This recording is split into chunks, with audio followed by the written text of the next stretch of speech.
বিসমিল্লাহির রহমানির রহিম। ইহদিনাস সিরাতাল মুস্তাকিম।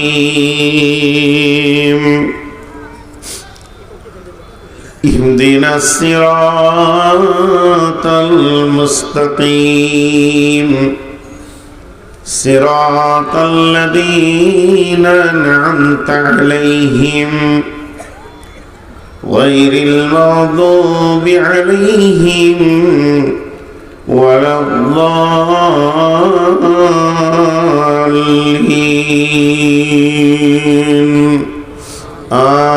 آمين। একটু আগে বললাম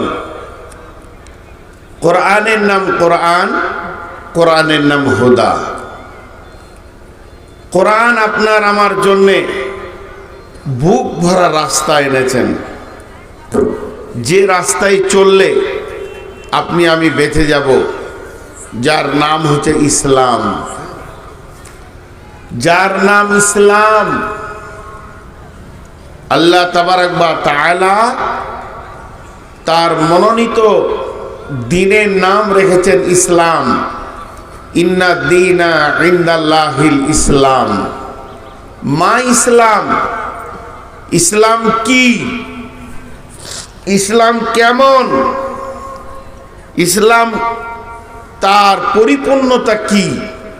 শুধু যদি ইসলামকে নিয়ে জিজ্ঞেস করেন তো অনেক কথা বেরিয়ে আসবে।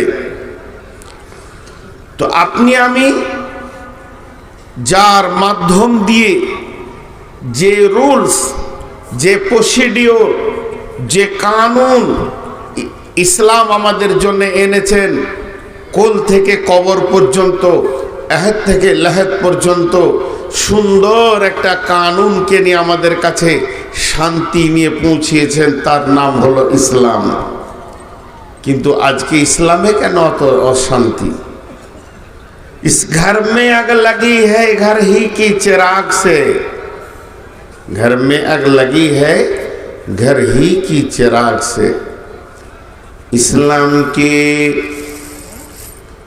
विश्व नबी फजरेर सलातेर नामाज आदाय करतेन। सलाते सालाम फिरार पर সাহাবা রাদিয়াল্লাহু মাজমাইনের দিকে মুখ করে বসতেন, এবং ওই রাত্রিতে কেউ যদি কোনো স্বপ্ন দেখতেন তো আল্লাহর নবীর কাছে এসে বলতেন, ইয়া রাসূলুল্লাহ, ইয়া হাবিবাল্লাহ, ও দয়ার নবী গো, আজকে রাত্রিতে আমি এই রকম এমন এমন এমন ধরনের স্বপ্ন দেখেছি। ওর স্বপ্নটা বলা হলে বিশ্ব নবী সেই স্বপ্নের তাবির করে দিতেন। বলতেন, ওরে আল্লাহর গোলাম, তোমার স্বপ্নের মানেটা হবে এই। কোন দিন দয়ার নবী নিজেই স্বপ্ন দেখে বলতেন, হে আমার সাহাবীরা, ওরে আমার সাথীরা, ওরে আল্লাহর গোলামের দল, আমি আখিরি পয়গম্বর স্বপ্ন দেখেছি। তোমরা স্বপ্নের মানে গুলি শুনে নাও। আমার স্বপ্নের মানে এই হবে। একদিন বিশ্ব নবী ঠিক ফজরের সালাতের সালাম ফিরার পর সাহাবা রাদিয়াল্লাহু মাজমাইনের দিকে মুখ করে বসে আছেন। এমন সময় একজন নওজোয়ান উঠে দাঁড়ালেন। দাঁড়ানোর পর বলছেন, ইয়া রাসূলুল্লাহ, ইয়া হাবিবাল্লাহ, আজকে রাত্রিতে আমি স্বপ্ন দেখলাম এবং আমার স্বপ্নের মানেটা আপনার কাছ থেকে পেতে চাইছি। বিশ্বনবী দিয়ে যখন ও স্বপ্নের কথা বলতে শুরু করলো, সাহাবারা রাদিয়াল্লাহু আজমাইনেরা জামাতকে ভেঙে দিয়ে, কাতার ভেঙে দিয়ে সে এক জায়গায় জমে বসলো। আর আবু বকর সিদ্দিক তিনি রসুলের পাশে এসে বসলেন। আর রসুলের পাশে বসার পর তিনি ধ্যান দিয়ে শুনতে লাগলেন। আল্লাহর নবী বললেন, বলো তোমার স্বপ্নটা বলো। ওই লোক স্বপ্ন বলতে শুরু করলো, ও দয়ার নবী গো, আমি রাত্রিতে দেখছি আমার মাথার উপরে একটা কালো মেঘ, আবার কিছুক্ষণ পরে দেখছি মেঘ থেকে মুষলধারে বৃষ্টি। তবে আবার আশ্চর্যের কথা, ওটা কোনো বৃষ্টি পানি নয়, ওটা মধু নয়, ওটা সারাব নয়, দুধ নয়। বৃষ্টি যেটা পড়েছে ফোঁটা ফোঁটা হয়ে, ওটা কিন্তু মধু বর্ষণ হচ্ছে। কিছুক্ষণ পরে দেখছি, ও দয়ার নবী গো, জিন আর ইনসানের দল ওই মধু পান করার জন্য সেখানে ভিড় লাগিয়ে দিয়েছে। কেউ পেট ভরে খেলো, কেউ এক ঘোট দু ঘোট খেলো, কেউ সামান্য চিখে দেখলো, কেউ খেলো না। তারপরে দেখছি তার ভিতরে লম্বা একটা রশি ঝুলছে। আর ওই রশিটা যখনই ঝুলতে দেখলাম, তো দেখলাম একজন ওই রশি ধরে তরতর করে ওপর দিকে উঠে গেল, দ্বিতীয় জন উঠে গেল, তৃতীয় জন ধরতে গেল, রশিটা কেটে গেল আর সে পড়ে গেল। আবার লোকটা এত মজবুত ছিল, ওইটাকে গিঁড়া দিয়ে আবার সে উঠে চলে গেল। ও দয়ার নবী গো, আমার ঘুম ভেঙে গেল। আল্লাহর নবীকে স্বপ্নটা যখন ওই আল্লাহর বান্দা শোনালেন, সাহাবী শোনালেন, আবু বকর একবার রসুলের দিকে দেখে আর একবার স্বপ্ন দেখনেওয়ালার দিকে দেখে, একবার ওর দিকে একবার এর দিকে। এমন সময় বিশ্বনবী বলছেন, আবু বকর রে, তুমি কি বলছো? তোমাকে দেখে মনে হচ্ছে তুমি হতবাক হয়েছ। আবু বকর বলছেন, ইয়া রাসূলুল্লাহ, ইয়া হাবিবাল্লাহ, ও দয়ার নবী গো, এই স্বপ্নের তাবিরটা যদি আপনি আমাকে করতে বলেন তো আমার দিল চাইছে যে আমি মানে করে দিতে পারবো। তবে যদি ভুল হয়, আপনি তো বসেই আছেন, আপনি এর বিস্তারিতটা বলে দেবেন। বিশ্বনবী বললেন, আবু বকর রে, তোমার যদি ইচ্ছা যায় তুমি স্বপ্নের মানেটা করে দাও। এবার আবু বকর বলতে শুরু করলেন, ও আমার ভাই, ওরে আল্লাহর গোলাম, তুমি যে স্বপ্নটা দেখেছো তোমার মাথার উপরে কালো মেঘ, এটা কোনো মেঘ নয়, এটা ইসলামের সুশীতল ছায়া। দ্বিতীয় নম্বর, তুমি যে দেখছো সেখান থেকে বৃষ্টি হচ্ছে, সেই বৃষ্টিটা মধু হচ্ছে।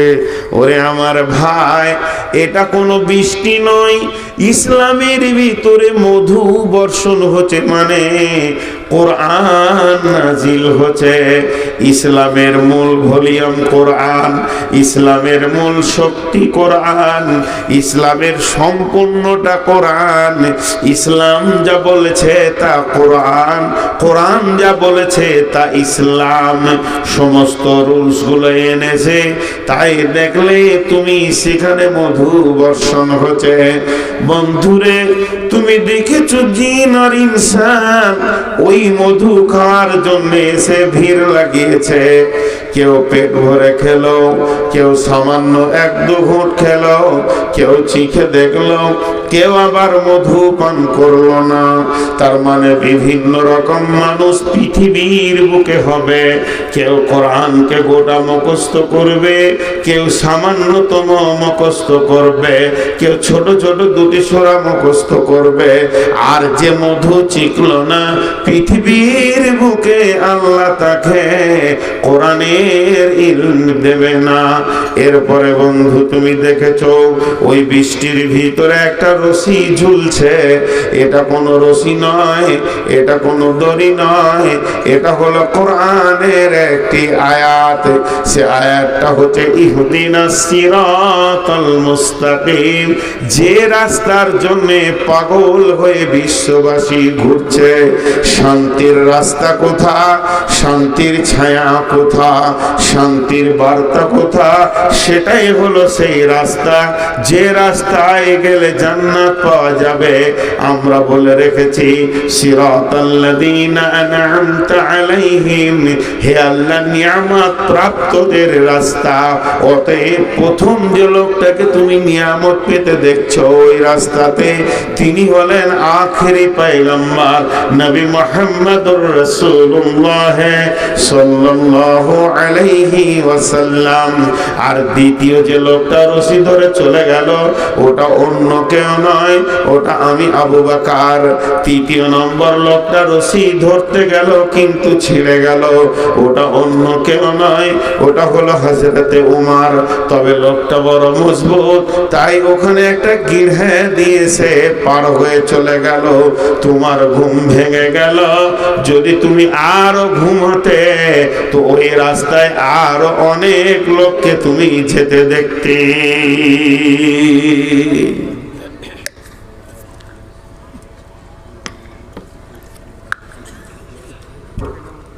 এর নাম ইসলাম। আমি কেন মুসলিমের একটা সাধারণ থেকে সাধারণ মানুষ চ্যালেঞ্জ দিতে পারে পৃথিবীর অন্য জাতিকে, আমাদের সব জায়গায় দলিল আছে, তোদের সব জায়গায় দলিল নাই। কিন্তু একজন বড় মুফাসসির বলছেন, এটা বলবেন না যে আমি বুখারী থেকে বলছি, একজন বড় মুফাসসির বলছেন, ইসলামী চিন্তাবিদ বলছেন, পৃথিবীতে সৌভাগ্যবানকে সৌভাগ্যবানকে সৌভাগ্যবানকে কোরআন পেল যে, পৃথিবীর বিকে হতভাগাকে কোরআন যে পেল সে যদি সৌভাগ্যবান হয় তাহলে হতভাগাকে ওর উত্তর হবে কোরআন পেল যে। হাজি ভাই, এটা যদি রাত হয় এর বিপরীতটা হবে দিন, এটা যদি আলো হয় এর বিপরীতটা হবে আঁধার, এটা যদি মানে পুরুষ হয় এর বিপরীতটা হবে মহিলা। তা কোরআনের ব্যাপারে দুটোই নেগেটিভ পজিটিভ একও শব্দ তিনি ব্যবহার করেছেন। পৃথিবীর বুকে সৌভাগ্যবান জাতি হচ্ছে যে কোরআন পেয়েছে সে। পৃথিবীর মধ্যে সৌভাগ্যবান জাতি কে? কোরআন পেল যে। উত্তর ঠিক, উত্তর ঠিক, উত্তর ঠিক। পৃথিবীর বুকে হতভাগা কে? কোরআন পেল যে। এটা কেমন লাগছে উত্তর? তিনি বলছেন আফসোস করে, থাকতে গরু বইনা হাল, থাকতে গরু বইনা হাল, তার দুঃখ সর্বকাল। একটা লোক কোরআন পেল কিন্তু কোরআনের জিন্দেগি সে পেল না। চলার পথে তার হাসাতে কোরআন নাই, খাওয়ার পথে তার কোরআন নাই, চেহারাতে তার কোরআন নাই। আর আপনার কিনা লেনদেন মামিলাত মাসিরাতে তার কোরআন নাই। সব জায়গায় সে নিজের মস্তিষ্ককে কাজে লাগালো, জান মালের ডিস্ট্রিবিউটের ব্যাপারে তার কাছে কোরআন নাই। নিজের মালগুলিকে যাকে মন গেল 20 বিঘে লিখে দিল, কাউকে ফাঁকি দিল। সর্বস্তরে কোরআনকে ছেড়ে দিয়ে চলতে শুরু করলো। এর জন্য আল্লাহ তাবারাক ওয়া তাআলা মুমিনকে কিনে নেওয়ার কথা বলেছেন। মুমিনের জান মাল এর আসল তাফসীর হচ্ছে ইন্নাল্লাহা আশতারা আশতারা মিনাল মুমিনিনা আনফুসাহুম ওয়া আমওয়ালাহুম বিআন্না লাহুমুল জান্নাহ। আল্লাহ তাবারাক ওয়া তাআলা বলছেন, আমি জান আর মালকে মুমিনের খরিদ করে নিয়েছি। তবে আমার প্রশ্ন, মুমিনের জান তার স্বাধীনতাই নাই। জানটা যখন প্রয়োজন হবে দিয়ে দিতে হবে। আমার আল্লাহ আমার কাছ থেকে জান চাইছে না আমার আল্লাহ আমার কাছ থেকে মাল চাইছে? এটাকে বুঝতে পারবে প্রকৃত যে ঈমানদার হবে, সে বুঝতে পারবে যে আমার আল্লাহ কোন জিনিসটা চাইছে। তেমনি আল্লাহ বলছেন, মুমিন রে, তোর জান মাল তো দূরের কথা, আমি তোকেই কিনে নিয়েছি।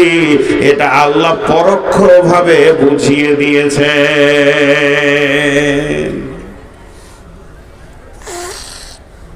দুটো শব্দ ব্যবহার করেছি, একটা জান একটা মাল। দুটো মৌলবি উঠেছে এখান থেকে, ওরা বলছে এবার কালেকশন হবে কেটে পর। কিন্তু আসলে এটা আমি উদাহরণস্বরূপ নিয়েছি। এই আয়াতটা আমি ইসলামের উদাহরণের কাজে লাগাবো। আর ওদের মাথায় এত কাজ করেছে, হুট করে উঠে হাঁটা দিয়ে দিল, কালেকশন করবে, চল কেটে পর। নূর মোহাম্মদ সলিড 1 ঘন্টা বয়ান না করে কালেকশন করে না ইনশাআল্লাহ। তো এই জায়গাটা একটু বুঝাবো, খুব সূক্ষ্ম জায়গা আছে। আমার জান মাল আল্লাহ জান্নাতের বিনিময়ে কিনে নিয়েছে।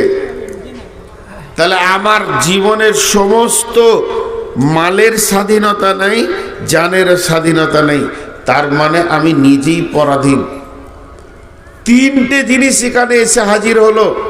একটা আমি, আমার জান আর আমার মাল। খুব ভালো করে বোঝার চেষ্টা করেন। কেমন? একটা উদাহরণ দিব। বাচ্চা ছেলে 2 বছর হলে সে কথা বলতে পারে। বাচ্চা ছেলে 2 বছর 2.5 বছর থেকে টুকটুক করে সে ভাষা শিখে, মায়ের কাছ থেকে শিখে, আস্তে আস্তে আস্তে আস্তে পরিপূর্ণ সে ভাষাতে পৌঁছে যায়। তখন বলা হয় কথা বলতে পারছে। কিন্তু প্রথমে মা বলে, আব্বা বলে, খাবো বলে, একটা একটা ভাষা দিয়ে সে আগায়। কিন্তু আমার প্রশ্ন, সে যখন মুখ এখনো খুলেনি তখন কোন ভাষা বলে? আমার কথা, 6 মাসের শিশু কি ভাষায় কথা বলে? 6 মাসের শিশু কোন ভাষাতে কথা বলে? সেই ভাষাটার নাম কি? অনেকে অনেক বলেছে যে যেখানে বাংলা আছে সেখানকার শিশুরা বাংলাই বলে, নিজের নিজের দেশে ইংরেজি বলে, আরবি বলে। তবে টোটাল ভাষাটার নাম কি? আমাদের ভাষার নাম বাংলা, আর কারো ভাষার নাম আরবি, কারো ভাষার নাম ইংলিশ, কারো ভাষার নাম উর্দু, হিন্দি। কিন্তু টোটাল পৃথিবীতে 1 বছরে যত শিশু আছে তাদের ভাষার নামটা কি? একজন দার্শনিক বলেছেন তাদের ভাষাটার নাম হচ্ছে মোহাব্বত। পৃথিবীর যত শিশু আছে জন্মের পরে তাদের ভাষাটার নাম মোহাব্বত, তাদের ভাষাটার নাম প্রেম। তাদের ভাষা বুঝবে কে? তাদেরকে অগাধ প্রেম করে যে, তাহলে বুঝবে কে? না মা বুঝবে আগে, তারপরে বুঝবে আব্বা। একটা 6 মাসের শিশু সারা দিনে কি চায়, সারা দিনে কে খায়, কি অসুবিধা হচ্ছে পৃথিবীর কেউ বলতে পারবে না, ওটা বলে দেবে ওর মা। একটা 6 মাসের শিশুকে যদি ডাক্তারখানা নিয়ে যান, সঙ্গে মাকে নিতে হবে, মা অনর্গল ভাষ্যকর হয়ে যাবে। মা বলবে ছেলেটা সকালে খায়নি, সন্ধ্যার সময়ও ভালো খায়নি, দুপুরে ওর মাথা ব্যথা করছিল, বৈকালে ওর মনটা খারাপ ছিল, আবার রাত্রিবেলায় দুইবার ওর পেটে ব্যথা হয়েছে। ছেলে আমার তখন কেঁদে উঠেছে, মুখ গুলি লাল হয়েছিল, ভোরবেলাতে পায়েতে ব্যথা হয়েছে। এতগুলি ভাষাকে বলবে ওকে পিমড়েতে কাটছে না উকুনে কাটছে। এখন ছেলেটা কাঁদছে খাওয়ার জন্যে না কেউ কষ্ট দিয়েছে, ঘুম ভেঙে গেছে অল্প টাইমে তার জন্যে কাঁদছে না, আর কি করবে? এতগুলি ভাষা কে বলতে পারবে? তার নাম হচ্ছে মা। মায়ের বুকের সঙ্গে শিশুর বুকের স্পন্দনটা এত সুন্দর মেল ছিল পেটে। আর যেদিন নাভি কেটে দেয়া হলো সেদিন থেকে তাদের প্রেমের বিচ্ছেদ ঘটেনি। স্পন্দনের ভিতরে এমন একটা প্রেম থেকে গেছে, হয় মা মরবে না হয় ছেলে মরবে, তার আগে পর্যন্ত প্রেমের স্পন্দন কেউ কেটে দিতে পারবে না। অতএব এই ভাষাটার নাম হলো মহাব্বত, অগাধ প্রেম। তাদের দুইজনকে চিনিয়ে দেয়, দুইজনকে চিনে ফেলে। আমি এটা উদাহরণ দিলাম কেন? আমরা যদি ইসলামকে অগাধ প্রেমের চোখে দেখি, আমাদের ভিতরে যদি কোরআনের মহব্বত ঢুকে যায়, আমাদের শিশুকে যেমন আমরা নিজেদের প্রেম দিয়ে ভালোবাসি, ওই রকম যদি কোরআনের প্রেম আমাদের দিলে ঢুকে যায়, তাহলে কোরআনের বুকে কি কি ভাষা লুকানো আছে, কোরআন কখন কি আমার কাছ থেকে পেতে চাইছে। এখন আমার কাছে জানটা চাইছে না মালটা চাইছে? পৃথিবীর সিচুয়েশন দেখে একটা ইমানদার বুঝে নেবে। ইমানদারকে আর পেছন থেকে উত্তপ্ত করতে হবে না যে হে ইমানদার তুমি এখন মাল দাও, তুমি এখন জান দাও। সাহাবারা জি আল্লাহ মাজমাইনদেরকে বলতে হয়নি, তারা প্রেমের মহব্বতের ভাষাতে কোরআনের মুখ না থাকতে পারে, কোরআন কিছুই বলতে পারছে না, কিন্তু সাহাবীরা একে এতটাই ভালোবেসেছিল যে কোরআন কখন কি আমার কাছে চাইছে তাদের বুঝার এবং ধাবন ক্ষমতা ছিল। এর জন্য আল্লাহ তাবারাক ওয়া তাআলা বলছেন ইন্নাল্লাহা আশতারা মিনাল মুমিনিনা, আমি মুমিনের কাছ থেকে চাইছি।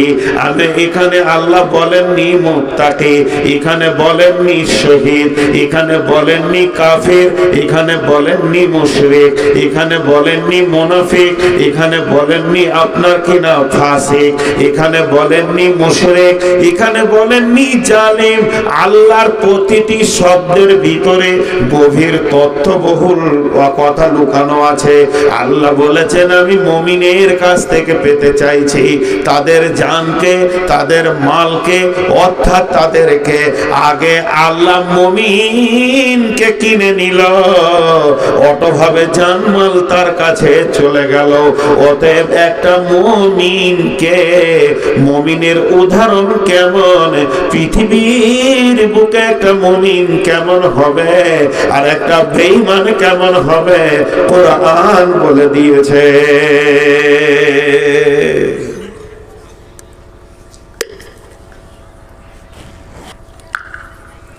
ভাইয়া আপনারা দোয়া করবেন যেন ইসলামের উপরে টিকে থাকতে পারি আর ইমানের সঙ্গে যেন মওত হয়। আমি অনেক বড় রুগী এখন, বেশ কিছুদিন থেকে সুগার, কিন্তু এখন আবার বেশি, তাই জিভটা আটকে গেছে, এর জন্য পানি খাচ্ছি, পিয়াসের জন্য নয়।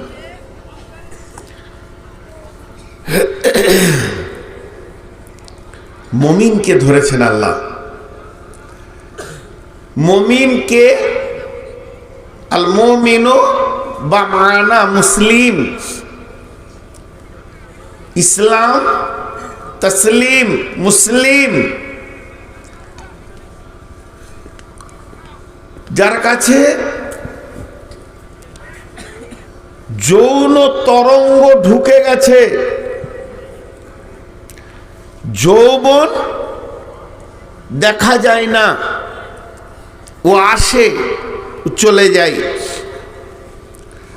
আমার হাত দেখতে পাচ্ছেন, পা দেখতে পাচ্ছেন, মাথা দেখতে পাচ্ছেন, চোখ দেখতে পাচ্ছেন, আমার রক্ত দেখা যাবে, রক্তের ভিতরে সূক্ষ্ম সূক্ষ্ম লোহিত কণিকা আছে, শ্বেত কণিকা আছে, দেখতে পাবেন পোকাগুলোকে, সম্ভব। কিন্তু আমার ভিতরে যৌবন আছে, দেখা যাবে না। কিন্তু আমার কাজ বলে দিবে যে এর কাছে যৌবন আছে। যুবকের কাছে যৌবন এলে সে পিপাসা মিটানোর জন্য যুবতী খুঁজে, আর যুবতীর কাছে যৌবন আসলে পিপাসা মেটানোর জন্য সে যুবক খুঁজে। চলা ফিরা, উঠা বসা, মিজাজ মর্জি যৌবন এসে চেঞ্জ করে দেয়। ভিতরে যখন যৌবন ঢুকে তখন একটা শৈশব কৈশোর পার হয়ে যৌবনে যখন কোনো যুবক পদার্পণ করে, আর ওর ভিতরে আল্লাহ যখন এই স্পিরিটটা ভরে দেয়, তখন ওর চলা ফিরা, উঠা বসা, চোখ সব আলাদা চেঞ্জ হয়ে যায়। এটা দেখে বোঝা যায় যে যৌবনে পৌঁছিয়েছে। তো যৌবন যেমন দেখা যায় না, ঈমানও দেখা যায় না। ঈমান দেখার জিনিস নয়। নামাজ দেখা যাবে, রোজা দেখা যাবে, হজ দেখা যাবে, যাকাত দেখা যাবে, মাসিরাতের যতগুলি লেনদেনের কারণ আছে সব দেখা যাবে, আত্তাহিয়াত দেখা যাবে, দরুদ শরীফ পড়ছে এটা শোনা যাবে, সূরা ফাতিহা পড়ছে নামাজে শোনা যাবে, সুবহানাকা আল্লাহুম্মা রাব্বানা ওয়া বিহামদিকা আল্লাহুম্মা ইগফিরলি বলছে বোঝা যাবে, সালাম ফিরা দেখা যাবে, রুকু দেখা যাবে, সাজদা দেখা যাবে। কিন্তু ওর ভিতরে যে ঈমানের একটা স্পিরিট আছে, যে ওকে রুকু করাচ্ছে, সাজদা করাচ্ছে, উঠাচ্ছে, বসাচ্ছে, খবরদার ডানে বামে তাকাবি না, আল্লাহকে রাজি রাখ, তোকে আল্লাহর জন্য এটা করতে হচ্ছে, সেই তাকে দেখা যাবে না। এটা এমন একটা তরঙ্গ, এটা এমন একটা স্পিরিট, এটা এমন একটা ক্ষমতা, ওকে টেনে নিয়ে এসে গর্দন ধরে ইসলামের ভিতরে ভরে দেবে, যে গণ্ডির বাইরে থাকিস না। বুঝেছেন? বুঝেছেন? বুঝেছেন? বুঝেছেন? আরে বুঝেছেন? আল্লাহু আকবার। আমির হামজাকে নিয়ে আসতে হবে, বাবা জেলে আছে, কথা কয় না। বাংলাদেশে আছে। আমি একটা জালসায় গিয়েছি, আর ওর পরে আমি বক্তব্য রাখবার পেছনে বসে আছি, কথা কয় না, আমি চুমকি উঠেছি। লোক দেখে অবাক যে ভারতের মৌলভী চুমকে গেল। জি, আমার এক মহব্বতের বক্তা কয়েকটা বাংলাদেশে আছে, তার মধ্যে নজরুল ইসলাম ভাই খুব ভালো বক্তা। যেখানেই যাই উনি বলে আপনি আমার ওস্তাদ, আমি বলি আপনি আমার ওস্তাদ, কেউ ছাত্র নয়। তো আমি আপনাদেরকে একবার মুখ খোলাতে চাইছি, বলেন বুঝেছেন? ইমানের স্পিরিট আপনাকে কোথা পৌঁছাবে, বুঝেছেন? আলহামদুলিল্লাহ। এবার আল্লাহ নবী উদাহরণ দিচ্ছেন। উদাহরণটা আমি নূর মোহাম্মদ দিনী। বিশ্ব নবী বলছেন একটা পশুর নাম, ওই পশুটা হলো উট। এরা জঙ্গলে থাকে। যতগুলি পশু আমরা গৃহপালিত পশু করে রেখেছি, এগুলো হলো বন্য পশু, কিন্তু এদেরকে আমরা গৃহপালিততে এনে এদেরকে বশ করে নিয়েছি। তার মধ্যে বিশ্ব নবী উটের কথা বলছেন যে একটা উট সে বন্য পশু, তারপরও যখন তার নাকটাকে ফুটিয়ে দিয়ে রশি দিয়ে দেয়া হয়, মুখে যখন লাগাম দিয়ে দেওয়া হয়, গলাতে দড়ি পরিয়ে তিনটেকে একসঙ্গে জয়েন্ট করে কারো হাতে যদি দিয়ে দেওয়া হয়, তখনই উটটা বুঝে নেই আমার আর স্বাধীনতা নাই, আমি বিক্রি হয়ে গেছি, আমার মালিক হলো যার হাতে আমার দড়ি আছে। ও যদি আমাকে ডানে টানে তো ডানে যেতে হবে, ও যদি আমাকে বামে টানে তো বামে যেতে হবে, সামনে টানলে সামনে যেতে হবে, পেছনে টানলে পেছনে যেতে হবে। আমার মাথা, মস্তিষ্ক, উদ্দীপনা, চিন্তা, চেতনা সব ওর হাতে বিক্রি হয়ে গেছে। তো আল্লাহ তাবারাক ওয়া তাআলা পরিষ্কার বলে দিচ্ছেন, ইন্নাল্লাহা আশতারা মিনাল মুমিনিনা আনফুসাহুম ওয়া আমওয়ালাহুম বিআন্না লাহুমুল জান্নাহ। ওই উটটাকে আরবিতে মুসলিম বলা হবে। এই উটটা এমন একটা মুসলিম স্বাধীনতাকে হারিয়ে ফেলেছে, নিজেকে আরেকজনের হাতে সুরফত করে দিয়েছে। হে বিশ্ববাসীরে, যেদিন আমরা কালেমা তাইয়্যিবা লা ইলাহা ইল্লাল্লাহু মুহাম্মাদুর রাসূলুল্লাহ পড়ে নিয়েছি। আশহাদু আল্লা ইলাহা ইল্লাল্লাহু ওয়াহদাহু লা শারীকা লা ওয়া আশহাদু আন্না মুহাম্মাদান আবদুহু ওয়া রাসূলুহু পড়ে নিয়েছি। সেই দিন থেকে আমাদের স্বাধীনতাটা হারিয়ে গেছে, আমাদের কোনো জায়গায় স্বাধীনতা নাই।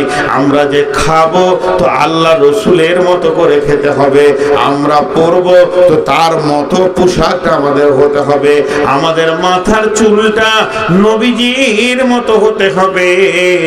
এক কথায় আমরা নিজেদেরকে হারিয়ে ফেলেছি, শেষ করে দিয়েছি। ইসলাম যে কানুন এনেছে, নিয়ম এনেছে, এই নিয়মের আওতাভুক্ত নিজেকে বিক্রি করে দিতে হবে।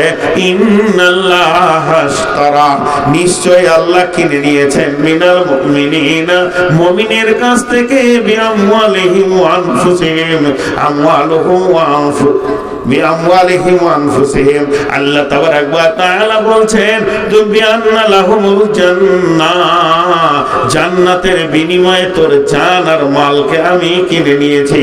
ইন্নাল্লাহ আশতারা মিনাল মুমিনিনা আনফুসাহুম ওয়া আমওয়ালাহুম বিআন্না লাহুমুল জান্নাহ। হে মুমিন রে, যেদিন তুমি তোমাকে ইসলামের ভিতরে ভরে দিয়েছো, সেদিন থেকে ইসলাম তোমাকে পরিচালনা করবে।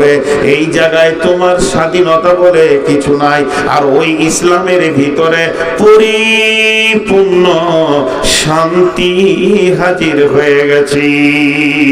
আর একজন আল্লাহ বলছেন আল্লাহু ওয়ালিয়ুল্লাযীনা আমানু ইখরিজুহুম মিনায-যুলুমাতি ইলান-নূর ওয়াল্লাযীনা কাফারু আউলিয়াউহুমুত-তাগুতু ইখরিজুনাহুম মিনান-নূরি ইলায-যুলুমাত উলাইকা আসহাবুন নারি হুম ফিহা খালিদুন।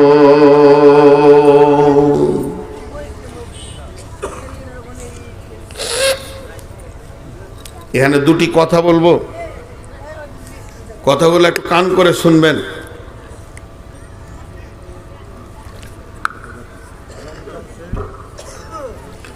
আল্লাহ তাবারাক ওয়া তাআলা বলছেন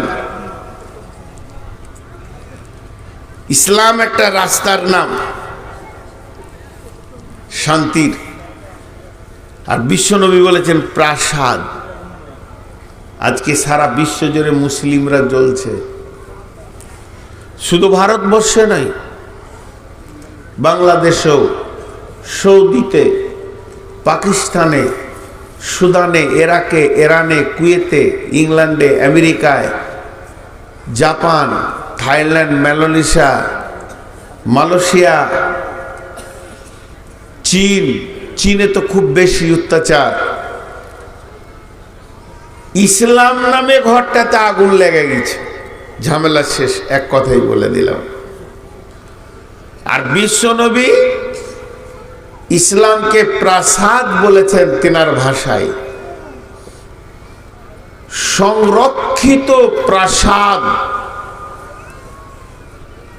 যেখানে যে প্রাসাদে ঢুকলে আপনাকে রোদ, বৃষ্টি, ঝড়, বিপদ আপদ, বন্যা, সাইক্লোন কিচ্ছু আপনার কষ্ট করতে পারবে না, কষ্ট দিতে পারবে না, সেই প্রাসাদের নাম ইসলাম। কিন্তু এই হোসেননগরে ধরেন একটা বিরাট সুন্দর রাজবাড়ি বানানো হয়েছে কয়েকশো কোটি টাকা দিয়ে। যিনি বানিয়েছেন তিনি বলছেন এই ঘরে যে থাকবে সে শান্তিতে থাকবে, চারিদিক থেকে শান্তি আর শান্তি ভরে দিয়েছে, এখানে কোনো অশান্তি নেই। কিন্তু ওই ঘরটাতেই আগুন লেগেছে, ওই ঘরটাতেই আগুন লেগেছে। বাইরে থেকে আগুন ঢুকবে না এটা ঠিক আছে, কিন্তু ঘরটাতেই আগুন লেগে গেছে। এখন শান্তি কোথা গেল? বর্তমান ইসলামের অবস্থা তাই, ইসলাম যেখানেই আছে আগুন লেগেছে। আগুনটা কে লাগিয়েছে? বিজেপি, বজরং, শিবসেনা, তৃণমূল, কংগ্রেস, এসোসিয়াই, আরএসপি, না সিপিআইএম, কেউ লাগায়নি। আল্লাহ বলছেন ওয়া'দাল্লাহুল্লাযীনা আমানু ওয়া আমিলুস সালিহাতি লা ইয়াস্তাখলিফান্নাহুম ফিল আরদি কামা ইসতাখলাফাল্লাযীনা মিন ক্বাবলিকুম। মুমিনের দলের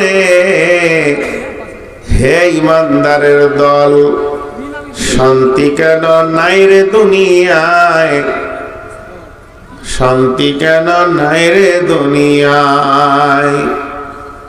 মুমিন ভাই, পৃথিবীর বুকে শান্তি কেন নাই, শান্তি কেন হারিয়ে গেল, অশান্তিতে দেশ ভরে গেল? তার একটাই কারণ, আল্লাহ তাবারাক ওয়া তাআলা বলছেন আমি তোদের সঙ্গে ওয়াদা করছি। ওয়াদাটা কোনো মানুষের নয়, ওয়াদাটা কোনো ফেরেশতার নয়, স্বয়ং আল্লাহ ওয়াদা করছেন। মানে এ ওয়াদা এতটুকু ধার ওধার হবে না, কম বেশি হবে না। এমন একজন ব্যক্তিত্ব সম্পন্ন ওয়াদা, যার ওয়াদা কোনোদিন ত্রুটি হয় না, ভেঙে যায় না, সেই রকম ব্যক্তিত্ব বলছে ওয়াদাল্লাহুল্লাযীনা আমানু মিনকুম। হে ইমানদারেরা, হে হোসেননগরের শ্রোতারা, বক্তারা শুনেলে, তোদের সঙ্গে আমি আল্লাহ ওয়াদা করছি। সেই ওয়াদাটা কি? আমানু ওয়া আমিলুস সালিহাতি। যদি তোরা ভালো আমল করিস, তোরা যদি আমাকে রাজি করে নিস, তোরা যদি ইসলামের গণ্ডিতে নিজেকে ভরে দিস, তোদের কাছে ইহুদির চাল পাওয়া যাবে না, তোরা নাসারার ভিতরে থাকবি না, তোরা চলে যাবি না হিন্দুদের ভিতরে, তোরা চলে যাবি না মুশরিকের ময়দানে, ইসলামের ভিতরে তোরা যদি থাকিস, তাহলে আমি আল্লাহ তোদেরকে ওয়াদা করছি কি শুনেলে, লা ইয়াস্তাখলিফান্নাহুম ফিল আরদি কামা ইসতাখলাফাল্লাযীনা মিন ক্বাবলিকুম। এই পৃথিবীর বুকে তোদেরকে আমি হিরো বানিয়ে দেব, সারা পৃথিবীটা তোদের পায়ে দিব, বিজয়ী দিব, যেদিকে হাঁটবি সেদিকটাই খালি বিজয়ী হয়ে যাবে। যেমন তোদের পূর্বপুরুষেরাও বিজয়ী দেখেছে, তারা যেদিকে হেঁটেছে রোম তো রোম বিজয়ী হয়ে গেছে, পারস্য বিজয়ী হয়ে গেছে, বাহরাইন বিজয়ী হয়ে গেছে, জেরুজালেম বিজয়ী হয়ে গেছে। 20 জন নয়, 25 জন নয়, 30 জনে বাহরাইন বিজয়ী করেছে, মাত্র 2 জনে জেরুজালেম বিজয়ী করেছে। গোটা রোম সম্রাটকে দখল করে নিয়ে তাদের স্বর্ণ মুকুটকে মদিনায় এনে হাজির করে দিয়েছে। তাদের হাতে ক্ষেপণাস্ত্র ছিল না, তাদের হাতে ছিল না কোনো আপনার কিনা অত্যাধুনিক অস্ত্র, শুধু ছিল একটাই, আল্লাহর সঙ্গে ওয়াদায় তারা আবদ্ধতা হয়েছিল, আল্লাহর সঙ্গে তাদের কোনো বেঈমানি ছিল না, আমলের ময়দানে তারা আল্লাহকে আপন বানিয়ে নিয়েছিল। অতএব শুনেলে হে বিশ্ববাসী, আমি আল্লাহ তোদের সঙ্গে ওয়াদা করছি, যদি তোরা শান্তি আর শান্তির হাওয়া নিতে চাস, ডান দিক থেকে শান্তি আসবে, বাম দিক থেকে শান্তি, পেছনে শান্তি পাবি, সামনে দিক থেকে শান্তির হাওয়া বইতে থাকবে। শুধু একটাই কারণ, ওয়া আমিলুস সালিহাতে, তোরা ভালো আমলের ময়দানে চলে আয়। এক কথায় ইসলামের ছায়ার, সুশীতল ছায়ার ভিতরে তোরা চলে আয়, তাহলে তোরা কামিয়াব পাবি, নচেত তোদের নাকাম হয়ে যাবে, তোরা সফল হতে পারবি না। আর সফল না হলে আমিলাতুন নাসিবা তাসলা নারান হামিয়া, জীবনে আমল গাদা গাদা গাদা গাদা করবি, কিন্তু আমল করে ক্লান্ত হয়ে যাওয়ার পরও তোদের ঠিকানা জাহান্নাম হয়ে যাবে।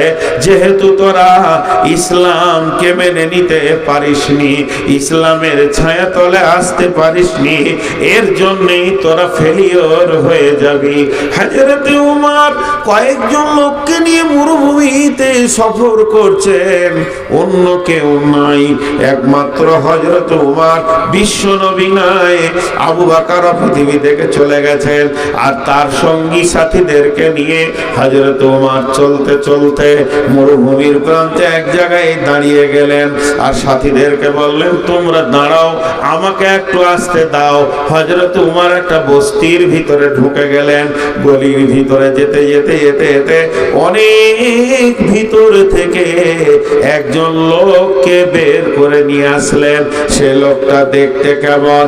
সাহাবীরা বর্ণনা দিচ্ছে, তার গায়ে মাংস নাই, খালি হাড়ের উপরে চামড়া, মানে না খেয়ে খেয়ে নিজেকে শুকিয়ে দিয়েছে, তার চোখগুলি ঢুকে গেছে, হাড়গুলো সব গোনা যাচ্ছে।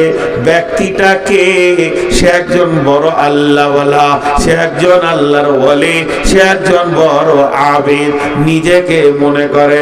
হযরত ওমর তার দিকে লক্ষ্য করে বলছেন, ও রাসূলের সাহাবীরা রে, একবার দেখো লোকটাকে।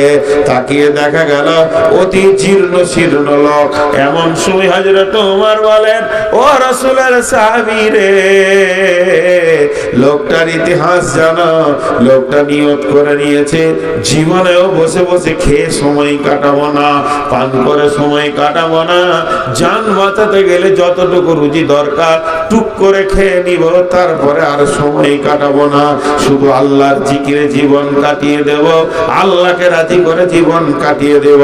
তাই একটা কুটিরের ভিতরে, একটা হুজরার ভিতরে দীর্ঘ লম্বা টাইম ধরে শুধু আল্লাহর নাম ছাড়া কিছুই নাই না। কারো কাছে চুরি করে নিজে না, ব্যভিচারে লুচ্চামিতে নাই, মদ মাতাল জুয়ারিতে নাই, কিছুই কোনো জায়গায় এসে যায় না। শুধু নিয়ত করে নিয়েছে আল্লাহকে রাজি করে রেখে দিব। এই নিয়তে এসে একাধিক ভাগে জিকির করে চলে যাচ্ছে, আমল করে চলে যাচ্ছে। এরপরও লোকটা জাহান্নামের ভিতরে চলে যাবে। বলে কেন? একজন সব কিছু মেনে নিয়েছে, বিশ্ব নবীকে নবী বলে মানতে পারেনি। ওই ঈসা আলাইহিস সালামের মতে এখনো রয়েছে, ঈসা আলাইহিস সালামের জামানায় জন্ম হয়েছে, তার সিলসিলাতেই তার জন্ম, কিন্তু বিশ্ব নবী ওর জন্ম দশাতে আবার পৃথিবীতে এসে নবুয়তি পেয়ে গেল। তারপরও তার নবুয়তিকে সে স্বীকার করলো না, ইসলামের ছায়াতে এলো না, ইসলামের আইনকে মেনে নিল না, ইসলামকে সে গ্রহণ করতে পারলো না। আল্লাহকে আল্লাহ বলে মেনেছে, দ্বীনকে ইসলাম বলে মেনেছে, কিন্তু নবী মুহাম্মদ সাল্লাল্লাহু আলাইহি সাল্লাম তার ভিতরে আসেনি, সে তাকে জায়গা দিতে পারেনি। এর জন্য জীবনটা সে জ্বালিয়ে দিয়েছে। আমিলাতুন নাসিবা তাসলা নারান হামিয়া, গাদা গাদা গাদা গাদা আমল করার পরেও সে জাহান্নামের আগুনে চিরদিনের জন্য চলে যাবে।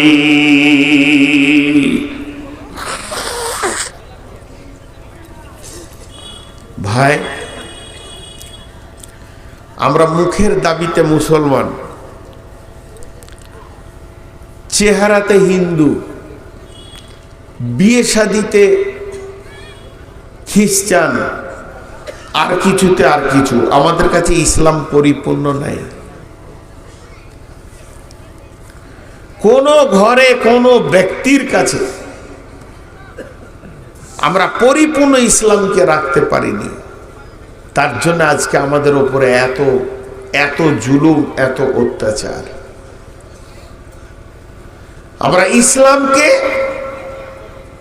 অবহেলার জায়গায় রেখেছি, অবহেলার জায়গায় রেখেছি। ইসলামকে কমপ্লিটলি ভাবে নিজের জায়গাতে আনতে পারিনি।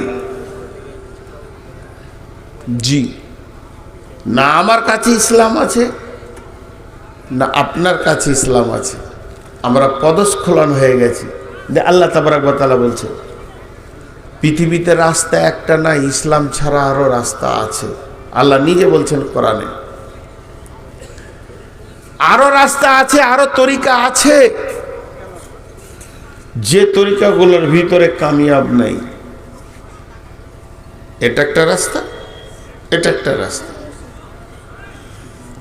একটা রাস্তার শেষে বহরমপুর, আর একটা রাস্তার শেষে লালগোলা। একটা রাস্তার শেষে বহরমপুর, আর একটা রাস্তার শেষে লালগোলা, একটা রাস্তার শেষে জান্নাত, আর একটা রাস্তার শেষে জাহান্নাম। জি, আপনারা উঠছেন এক দুই করে, প্রচন্ড শীত বুঝছি, কিন্তু একটু দুটি আয়াতের তর্জমা করতে দেন। দেখেন আল্লাহ কি বলছেন। বিসমিল্লাহির রহমানির রহিম। আল্লাহু ওয়ালিউল্লাযীনা আমানু ইখরিজুহুম মিনাজ-যুলুমাতি ইলান-নূর ওয়াল্লাযীনা কাফারু আউলিয়াউহুমুত-তাগুতু ইখরিজুনাহুম মিনান-নূরি ইলায-যুলুমাত উলাইকা আসহাবুন নারি হুম ফিহা খালিদুন।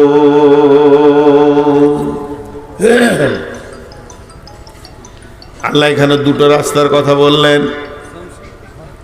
আর এক জায়গায় আল্লাহ বলছেন, ইয়া বানি আদম,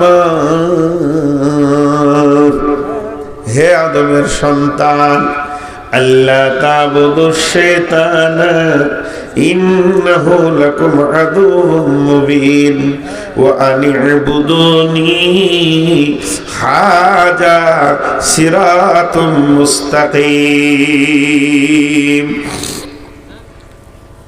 আল্লাহ বলছেন, হে বানি আদম, হে আদমের সন্তান। এখানে আল্লাহ মুমিন বলেননি, কাফের বলেননি, টোটাল আদম সন্তানকে বলেছে। তার মানে এই জায়গাতে খ্রিস্টান জৈন সব লুকানো আছে, হিন্দু পর্যন্ত তাদেরকে বলেছে। কারণ শয়তান যে শত্রুতাটা শুরু করেছে আদমকে দিয়ে শুরু করেছে, অতএব সমস্ত আদম সন্তানকে আল্লাহ এখানে বলছেন, হে আদম সন্তান, তোমরা শুনে নাও, আল্লাহ তা'বুদুশ শাইতানা ইন্নাহু লাকুম আদুউম মুবিন।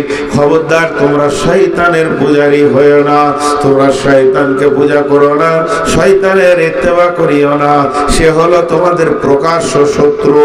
ওয়ানি আবুদুনি, যদি ইবাদত করবে তো আমারই করো। হাদা সিরাতুম মুস্তাকিম, এটাই হবে তোমাদের জন্য সোজা রাস্তা। তাহলে এবার আল্লাহ প্রথমেই বলছে, আদম সন্তান রে, শয়তান তোমাকে পদস্খলন করে ইসলামের গণ্ডির বাইরে নিয়ে যাবে, এটাই তুমি চিন্তা চেতনায় যেন সবসময় রাখবে। কারণ শয়তান তোমার প্রথম থেকে দুশ্মন। আদমের দুশ্মন মানে তোমার দুশ্মন। শয়তানের এমন একটা গ্রুপ রয়েছে যাদের মত কিয়ামত পর্যন্ত হবে না, তারা হায়াতকে চেয়ে নিয়েছে। সেই গ্রুপের শয়তান যেমন তোমার বাপ আদমকে জ্বালিয়েছে, তারপরে নবীদেরকে জ্বালিয়েছে। আখির নবীর জামানায় যে শয়তানের দ্বারা পাথর মারানো হয়েছে, সেই শয়তান আজও বেঁচে আছে। সে আজও হোসেননগরের ময়দানে বিচরণ করছে। আল্লাহ তাবারাক ওয়া তাআলা বলছেন, এই শয়তান হলো তোদের প্রকাশ্য শত্রু। শয়তান কি করে? শয়তান তোদেরকে গুনাহ করানোর আগে আল্লাহর হুকুমকে ভাঙানোর বেশি চেষ্টা করে। হযরত আদম আলাইহিস সালাম জিনা করেননি, হযরত আদম আলাইহিস সালাম চুরি করেননি, হযরত আদম আলাইহিস সালাম জুয়া খেলেননি। হযরত আদম আলাইহিস সালামকে দিয়ে শয়তান যে কাজটা প্রথম করিয়েছিলেন, পৃথিবীর প্রথম গুনাহ হয়ে গেছিল, সেটা হচ্ছে আল্লাহর হুকুমকে, আল্লাহর নিষেধকে সে মানতে পারেনি। আল্লাহর এই নিষেধের পদস্খলন ঘটিয়েছিল।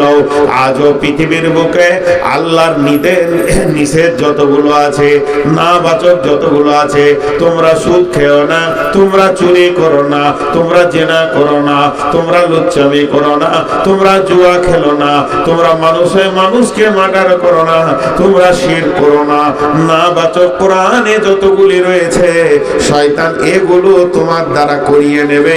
যেহেতু তোমার বাপ আদমকে করিয়ে নিয়েছে, এর জন্য তোমরা শয়তানের ইত্তেবা করিও না।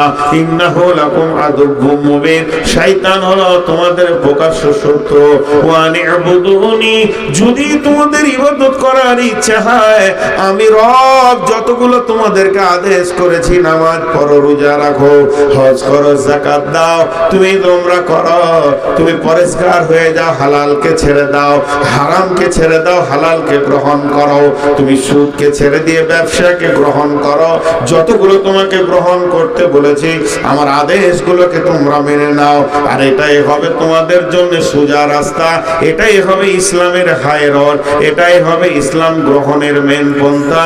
ইসলাম তোমাকে শান্তির পরিপূর্ণতায় এনে পৌঁছে দেবে। তাই আমার আল্লাহ বলছেন খবরদার শয়তানের ইত্তেবা করিও না। চলেন এবার আমরা যাই শয়তানকে কেমন কোথায় থাকে। আল্লাহ তাবারাক ওয়া তাআলা শয়তানের দুটি গ্রুপ বর্ণনা করেছেন। আল্লাযী ওয়াসবিসু ফি সুদুরিন নাস, যারা তোমার দিলকে নষ্ট করে দেবে, তোমার দিলের ভিতরে প্রভাব সৃষ্টি করবে, তোমাকে 100 ডিগ্রি অ্যাঙ্গেলে ঘুরিয়ে নেবে গুনার দিকে, তোমার মনকে পরিবর্তন করে দেবে। তাদের ভিতরে দুইটি গ্রুপ রয়েছে, মিনাল জিন্নাতি ওয়ান নাস, জিনের ভিতরেও শয়তান আছে, মানুষের ভিতরেও শয়তান আছে। শয়তান শব্দের অর্থ হলো দূরভীত হওয়া। শয়তান শব্দের আবিধানিক অর্থ দূরে সরে যাওয়া, দূরভীত হওয়া। এমন একটা শয়তান, রাজিম হচ্ছে তার নোংরা টাইটেল, সিফত বলা হয়েছে, তাকে মালাউন মারদুদ বলা হচ্ছে। লানত প্রাপ্ত মানেই হচ্ছে মালাউন মারদুদ।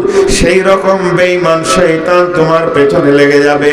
এবার এই শয়তানের দুইটি গ্রুপ রয়েছে, একটা জিনের ভিতরে শয়তান, একটা মানুষের ভিতরেও শয়তান।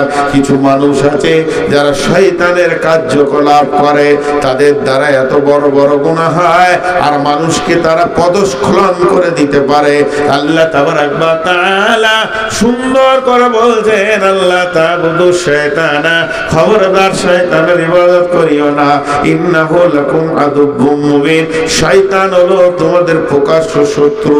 যদি মানুষ শয়তান দেখতে চান চলে যান পৃথিবীর বুকে যত মাজার আছে, ওই মাজারে গিয়ে দেখেন না পীর সাহেব আপনার খবর বলবে, আপনার খবর আপনাকে সুন্দর করে দিয়ে দেবে। আপনার বাড়ি হোসেননগর, আমার বাড়ি বর্ধমান পুবার, এখন আমি হয়ে গেছি পীর সাহেব। আপনি বাড়িতে ভাইয়ের সঙ্গে ঝামেলা করেছেন, বিবি কথা শোনে না, আর এই দুটি টেনশন নিয়ে আপনি আমার কাছে যাচ্ছেন। আর আপনার মেয়েটা বিয়ে দিতে হবে, এই নিয়ে আপনার 3খানা টেনশন হয়ে গেছে। যখন টেনশন গুলো নিয়ে আপনি আমার বাড়ি যাচ্ছেন, আমি আমার হুজরাতে বসে জিকির টানছি, আর এমন সময় আপনি পৌঁছে গেলেন। আর আমি আপনার মুখ খোলার আগে বলছি, রে বাবা আমি জানি তুই আজকে আমার কাছে আসবি, তোর মেয়েটার বিয়ের ব্যাপারে তোর সমস্যা রয়েছে, তোর ভাইয়ের সাথে তোর ঝগড়া এবং তোর পরিবারে বড় জটিলতা চলছে। তাহলে সে মুখ খুলল না, তার আগে আমি বলে দিলাম। তখন সে বলবে বাবা একবারে জ্যান্ত বীর গো, একবারে সব কথা বলে দিলে আমার আগে। এর জন্য আল্লাহ বলছেন মিনাল জিন্নাতি ওয়ান নাস, জিন আর ইনসান মিলে এখানে কাজ চলছে। আমার শয়তান জিনগুলি ছাড়া আছে, তারা বিভিন্ন জায়গায় বিচরণ করে। আপনার ঘরে যখন ঝামেলা ঘটে গেছে, ওই খবর শয়তান জিন আমাকে পৌঁছে দিয়েছে, হোসেননগর থেকে অমুক আসছে, আপনি রেডি হয়ে যান। তার বাড়িতে 3খানা ঘটনা গত রাত্রিতে ঘটে গেছে, ছেলে মেয়ে নিয়ে ঝগড়া, বিবির সঙ্গে ঝামেলা।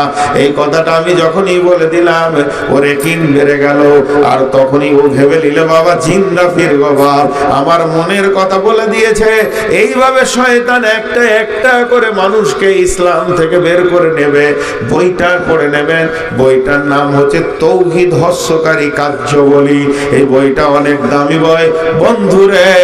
শয়তান কিভাবে মানুষকে সরিয়ে দেয়, আর শয়তান কোন কোন জায়গায় অবস্থান করে, পীরের মাজারে অবস্থান করে, গাছতলায় অবস্থান করে, দেবদেবীর জায়গায় অবস্থান করে, যত মূর্তি আছে তাদের কাছে থাকে, আর যত মাজার গাজা বাবা, খাজা বাবা, গাঁজা বাবা তাদের কাছে থাকে। এবং তারা যখন তাদের কাছে থাকে, তাদের শরীরে পোশাক থাকে না, বেঈমানরা নাঙ্গা অবস্থায় থাকে, ওই জিনগুলো নাঙ্গা অবস্থায় থাকে। তো আল্লাহ তাবারাক ওয়া তাআলা বলছেন ইসলামের বাইরে চলে যেও না রে, ইসলাম তোমাদেরকে সুন্দর সুশীতল ছায়া দিয়ে জান্নাতের পথে নিয়ে চলে যাবে। তাই আমার আল্লাহ বলছেন আল্লাহু ওয়ালিউল্লাযীনা আমানু ইখরিজুহুম মিনাজ-যুলুমাতি ইলান-নূর। যারা আল্লাহকে ভালোবাসবে, আল্লাহর সঙ্গে আপোষ করবে, আল্লাহর সঙ্গে নিজেকে সম্পৃক্ত করবে, ভালোবাসা প্রেম উদ্দীপনা দিয়ে আপন বানাবে, আল্লাহ তাবারক ওয়া তাআলা বলছেন তারা কি করবে? পৃথিবীর বুকে অন্ধ থেকে বেরিয়ে তারা আলোর ভিতরে চলে আসবে। পৃথিবীর অন্ধতা কি? পৃথিবীর অন্ধতা হচ্ছে দ্বীন ইসলামের বাইরে চলাটা হচ্ছে অন্ধতা। ইসলামের ভিতরে তারা ঢুকে যাবে। ওয়াল্লাযীনা কাফারু আউলিয়াউহুমুত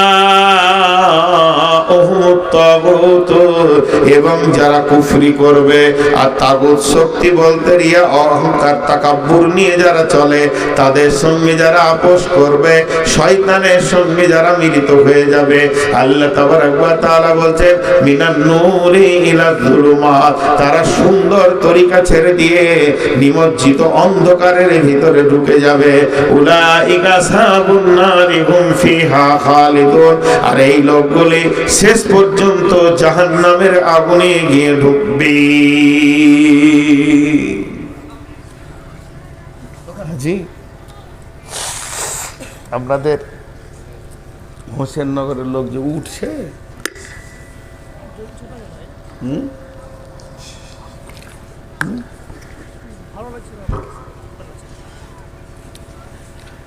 জি ভালো বক্তা এবছর নিতে পারেন নাই আপনারা, ওটাই হয়ে গেছে সমস্যা। বক্তা ভালো নয়, কমিটি নিতে পারে নাই ভালোটাকে। তো আপনাদের বিরক্ত লাগছে নাকি? লাগে নাই বলি তো উঠেন নাই, যে কটা লেগেছে তা তো চলে গেছে। সুদানোটাই তো ভুল, ওদেরকে শুধুইতে হতো। জি দেখেন, ইসলাম শান্তি নিয়ে এসেছে। আমি একটা বিষয়ের উপরে আছি, ইসলামের বাইরে সমস্ত অশান্তি আর অশান্তি। রাসূলুল্লাহ সাল্লাল্লাহু আলাইহি ওয়াসাল্লাম 23 বছর তিনার জীবনে শাসন করেছেন, শান্তি আর শান্তি সেখানে। 23 বছরে জিনা বেপাচারের আসামি ধরা পড়লো 3টি, আর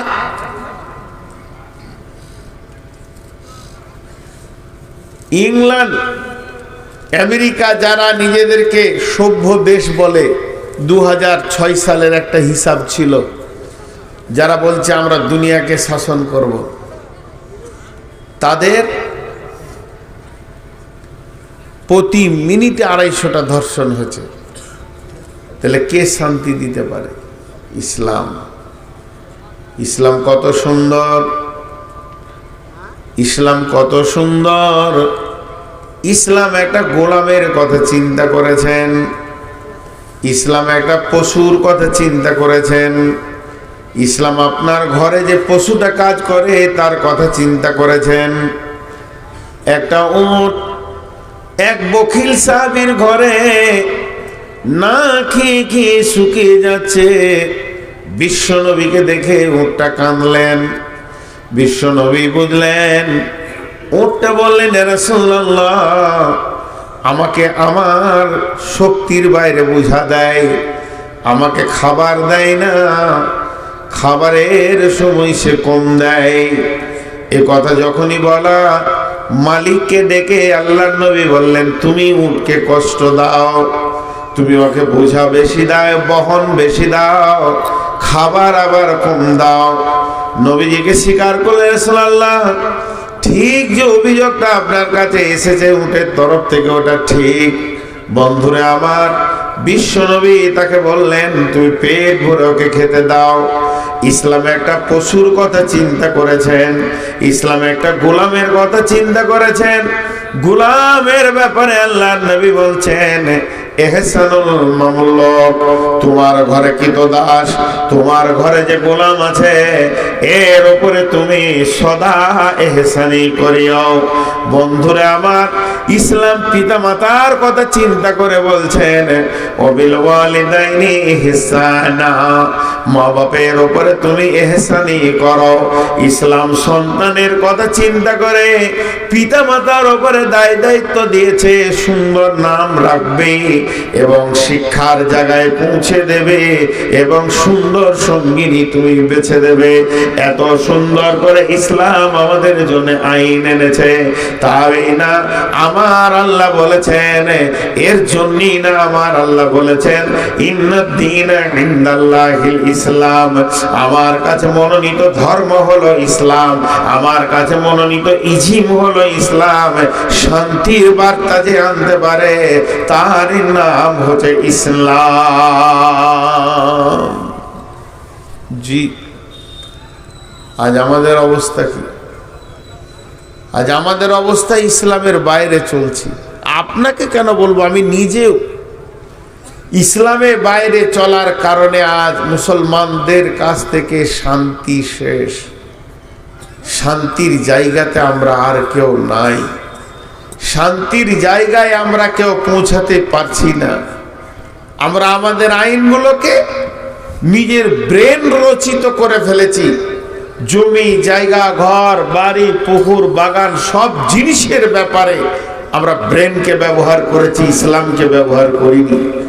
যদি ইসলামকে ব্যবহার করতাম ব্রেনকে ছেড়ে দিয়ে, তাহলে অনেক কাজ হতো।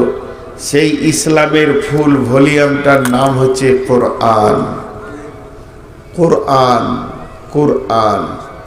আমি আপনাদের কাছে লম্বা কিছু বলছি না, আর একটা আয়াতের তর্জমা করে বিরতি নিব ইনশাআল্লাহ। মাত্র একটা আয়াত, আপনারা উঠাউঠি করবেন না, আল্লাহর হস্তে বসেন। সেই আয়াতটা কি? বিসমিল্লাহির রহমানির রহিম। ক্বালাতিল আরাবু আমান্না ওয়ালাকিন কুলু আসলামনা। ভাইরা আমার, আরবের লোকেরা বলতো আমরা ঈমান এনেছি। আল্লাহ তাবারক ওয়া তাআলা বলেন, হে নবী তুমি বলে দাও তোমরা ইসলাম এনেছো, ঈমান আনোনি। ঈমান ওই ডিপলি জিনিস। ঈমান আর ইসলাম অনেক পার্থক্য। ইসলাম হলো একটা নিয়মের নাম, কানুনের নাম, রুলসের নাম, প্রসিডিওরের নাম, একটা গণ্ডির নাম। আল্লাহ ইসলামকে এইভাবে বুঝিয়েছেন, ওয়াল হাফিজুনা লিহুদুদিল্লাহি ওয়াল হাফিজুনা লিহুদুদিল্লাহি ওয়াবাশশিরিল মুমিনিন ওয়াল হাফিজুনা লিহুদুদিল্লাহি। আল্লাহর হদ, আল্লাহর আইন, আল্লাহর নিয়ম, আল্লাহর কানুনের তোমরা হিফাজত করো। আবার আল্লাহ বলছেন, ওয়াইদা কুলতুম ফাদিলু ওয়ালাউ কানা দা কুরবা ওয়া বিআহদিল্লাহি আওফু যালিকুম ওয়াসাকুম বিহি লাআল্লাকুম তাযাক্কারুন। ওয়া বিআহদিল্লাহি আওফু, আল্লাহর যে ওয়াদা, আল্লাহর যে হুদুদ, আল্লাহর যে আইন, আল্লাহর যে কানুন কোরআনে দেওয়া হয়েছে সেগুলোকে তুমি পুরা করো। আল্লাহর আইনে এতটুকু তুমি কমতি করিও না। আল্লাহ তাবারক ওয়া তাআলা বলছেন, যদি তুমি এই কাজ করতে পারো, তাই আমার আল্লাহ পরের আয়াতে বলছেন, ওয়া আন্না হাযা সিরাতি মুস্তাকিমা, এটাই হলো তোমাদের জন্য সোজা রাস্তা। ফাত্তাবিউহু ওয়া লা তাত্তাবিউ সুবুলা, এই রাস্তাতে তোমরা চলতে থাকো, অন্য কোন রাস্তায় তুমি পদস্খলন করে চলে যাবে না। যালিকুম ওয়াসাকুম বিহি লাআল্লাকুম তাত্তাকুন, আমি আল্লাহ তোমাদেরকে ওসিয়ত করছি, যদি তোমাদের ভিতরে ভীতি থাকে। ইসলাম স্বীকার করেছে ইসলাম ছাড়া আরো রাস্তা আছে, ইসলাম ছাড়া আরো অনেক রাস্তা আছে, এটা ইসলাম স্বীকার করেছে। যেমন ফাত্তাবিউহু ওয়া লা তাত্তাবিউ সুবুলা, এটা হলো হাই রোড, ডানে বামে অনেক রাস্তা আছে, এটা ইসলাম স্বীকার করেছে। তবে ইসলাম বলে দিয়েছে, যদি তুমি ওই রাস্তায় ঢুকে যাও যাও তো আল্লাহ থেকে সরে চলে যাবে, আল্লাহকে তুমি পাবে না। ইসলামের রাস্তাতে গেলে তুমি আল্লাহকে পাবে। ইসলামের বাইরে তোমাকে পার্টি ডাকবে, দেবদেবী ডাকবে, মাজারওয়ালা ডাকবে, রাজনৈতিকওয়ালা ডাকবে, সুদওয়ালা ডাকবে, ব্যাংকওয়ালা ডাকবে, আপনার কিনা মেয়েদেরকে গ্রুপওয়ালারা ডাকবে। চারিদিক থেকে তোমাকে শুধু ওই হাই রোড থেকে টেনে গায়ে নামাবার জন্য হাজারো লোকের তোমার মোলাকাত হবে। তুমি যেদিন থেকে ইসলামের উপরে চলতে শুরু করবে, ইসলাম নামে গাড়িটা নিয়ে তুমি জান্নাতের দিকে চলতে শুরু করবে, তোমাকে ডানে বামে হাজারো রাস্তা ডাকবে। আল্লাহ বলছেন ওয়ালা তাত্তাবিউ সুবুলা, সেই রাস্তায় তুমি চলে যেও না। যদি তুমি ওই রাস্তায় ঢুকে যাও ফাতাফাররাকা বিকুম আন সাবিলি, তুমি আমার রাস্তা থেকে সরে চলে যাবে। যালিকুম ওয়াসাকুম বিহি লাআল্লাকুম তাত্তাকুন, আমি আল্লাহ ওসিয়ত করছি যদি তোমাদের ভিতরে ভয় থাকে। তোমাকে ডাকবে অনেকে, তুমি চলে যাও না। তোমার একটাই রাস্তা, সেটা হচ্ছে তুমি ইসলামের উপরে টিকে থাকবে। ইসলামের বাইরে যখনই চলে যাবে তখন তুমি শেষ হয়ে যাবে, বহু দূর রাস্তা হারিয়ে ফেলবে। ইসলাম ছাড়া কারো কাছে জ্যোতি নাই। আল্লাহ কোরআনে আরো অনেক আয়াত বলেছেন, সেদিকে আমি আগাচ্ছি না।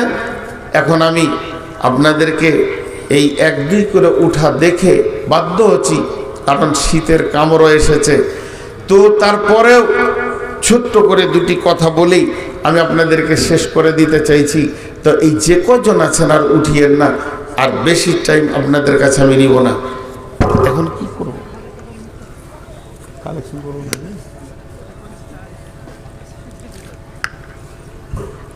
দেখেন, এই একটা কথা আছে, বাই চয়েস আর বাই চান্স।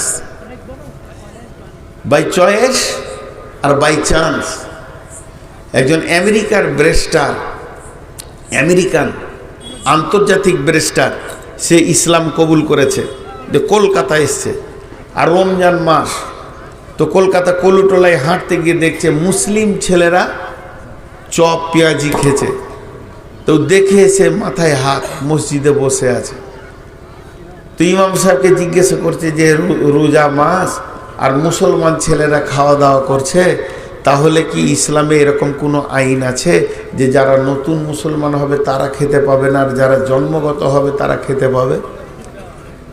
ইমাম সাহেব বলছে না, তো এরকম তো কোনো আইন নাই, রমজানে সবাই খেতে পাবে না। তখন উনি এই কথাটা বলেছিলেন, এরা বাই চান্স মুসলমান, আমি বাই চয়েস মুসলমান। ইসলামকে নিয়ে সার্চিং করে আমি মুসলমান হয়েছি, আর এরা গতানুগতিক হয়ে গেছে। ওর বাপ ছিল মুসলমান, ও হয়ে গেছে মুসলমান। ইসলাম কি, কেন, কোথায়, কিভাবে কিছু বোঝার চেষ্টা করেনি। এটাই হয়ে গেছে সমস্যা। বিধায় আমি আজকে আপনাদের সামনে কম বেশি 1.5 ঘন্টা দুটি কথা বললাম। তার একটাই সারাংশ, পৃথিবীতে যদি কেউ শান্তি আনতে পারে তো ইসলাম পারবে, তাছাড়া আর কেউ পারবে না। আর ইসলামকে কেন্দ্র করে পৃথিবীতে যতগুলো পাঠশালা আছে, এই মাদ্রাসা, আর অন্য কোনো জাতির আছে বলে আমার জানা নাই, হয়তো বা আছে তো কম। সেই পাবলিক চালিত, পাবলিকের পয়সাতে এতগুলি ইনস্টিটিউশন পশ্চিমবঙ্গ দেশে চলছে। তাই আপনাদের কাছে আমার শেষ আবেদন, আপনারা 5টা মিনিট আমাকে টাইম দেন, বেশি নয়।